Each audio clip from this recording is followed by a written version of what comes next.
welcome back to my film and TV channel. We're all staying safe and well, and we're going to look at a biographical, about a music artist. A very sad end to this young lady's life, of course, and this is the family-approved version, or the estate-approved version anyway, so interested to see what's been done with it.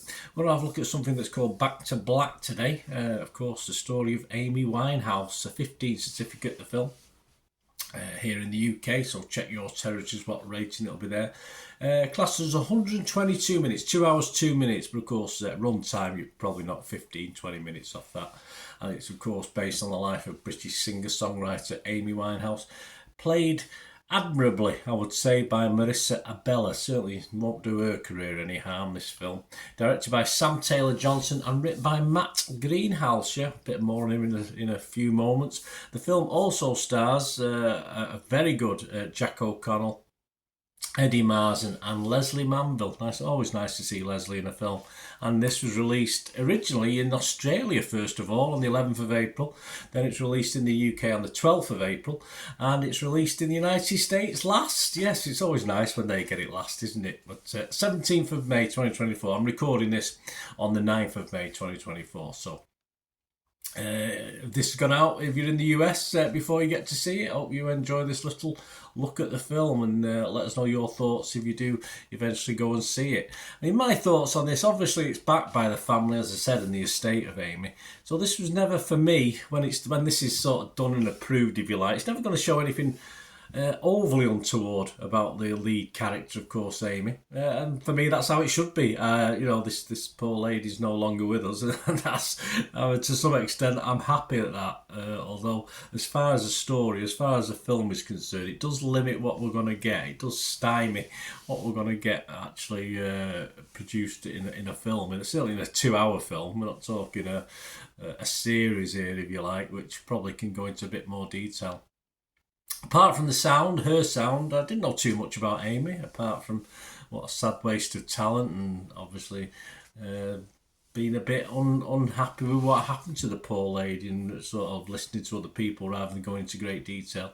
I'll tell you about a cracking documentary as well before we finish today.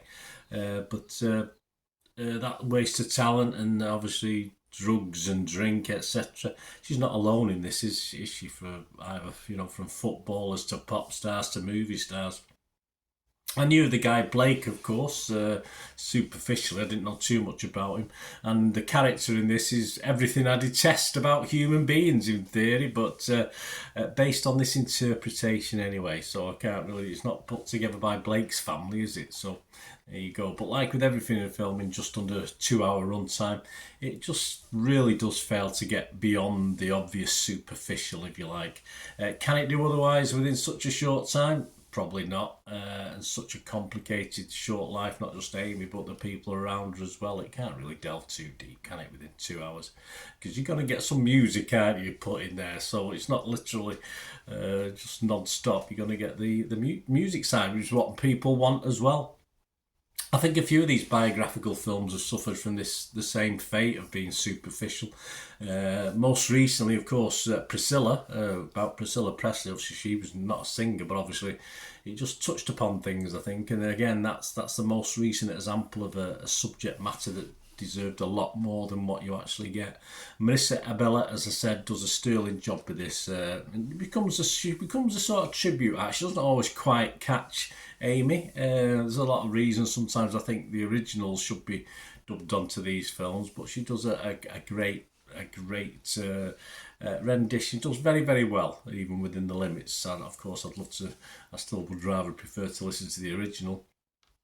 And of course, Jack O'Connell doesn't do any singing, but he's everything I expect in the character of Blake, so good on him as well.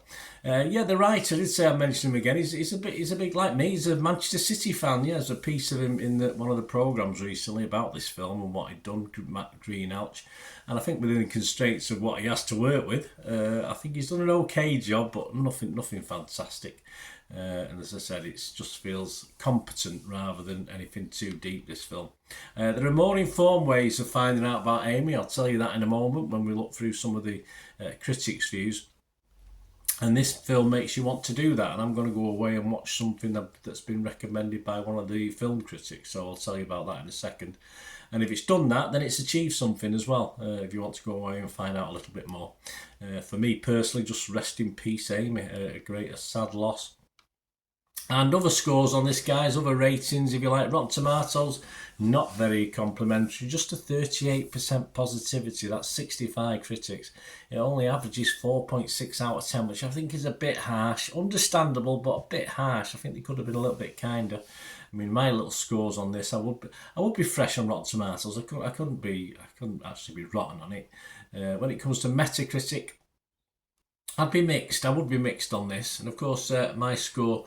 I'm going to give this. It is watchable, but as long as you don't want too much detail, so I am going to give it a 6 out of 10. But just because pure watchability and some of the, as I say, the acting on screen is excellent. Some of the portrayals are excellent. Whether the the story's a bit lacking, but never mind. I enjoyed the product anyway, if you liked. The Rotten Tomatoes, 25 critics were fresh and 40 were rotten. The consensus of the website: Back to Black's sympathetic approach to its subject story is an overdue antidote to the tabloid treatment. Of course, you got to remember that. That's why you see stuff of that in this as well. She often received in life. Even if the end results are disappointingly pedestrian, yes, I think. So same opinion as me on Rotten Tomatoes. Metacritic, the other one we look at, again very low, just 49 out of 100, 49%, just based on 18 critics. 3 were positive, 13 mixed like myself, and 2 were negative. But a generally positive one was Total Films' James Mottram. He gave it 60. He said, a competent if occasionally clunky biopic, enlivened by a superb Marissa Abella who truly inhabits Winehouse and brings those songs to life. So he liked it. Empire, not so much, but this is where the information comes in that I'd like to impart to you. A solid performance, say Empire, let down by a script that cherry picks the facts and ultimately tells us less than we already know.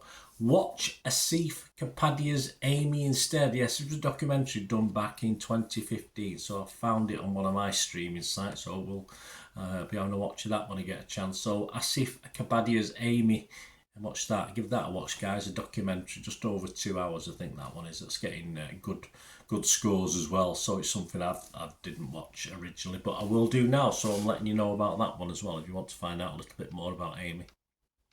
So, generally unappreciated by the critics. What about the public? Well, the only thing we've got at the moment is Internet Movie Database. And over 12,000 scores and reviews, and they quite like it. 6.6 out of 10. That might drop slightly. But I can't see it getting any less than 6.4, 6.5 over time. So the public like it. The critics wanted a bit more, and perhaps I wanted a bit more. But hey, we can only get what we're given, can't we, guys? Let me know your thoughts anyway on this, please. If you are new to the channel and you stuck with me, thank you very, very much. I'm always after support or sponsorship if you want to, or interested in doing anything to help the channel. That's always much appreciated. A like is always fantastic. Press that subscribe button, that's even better. And if you need a shout out for anything, just let me know anything you're doing, and I will give you a shout out to my, all right, not massive following, but not bad following. So give us that. And of course, you can follow me on Twitter, or X, shall we say, and TikTok at the same address, at Bernard_Dineen. And of course, you can follow me also on through the YouTube channel, as you'd expect, and through Facebook. Just put in Bernard Dineen on Facebook and I will pop up there. I do lots of things on film and TV through social media. And also, if you check through the site, you'll see stuff on my football team. I've already mentioned them today. Manchester City. So if you have any interest in that, or you know someone who might be interested, give them a kick in my direction. I'll be very grateful. Thanks for watching, guys. Until we meet again, that's one thing, don't I? Please stay safe, everyone. Bye for now.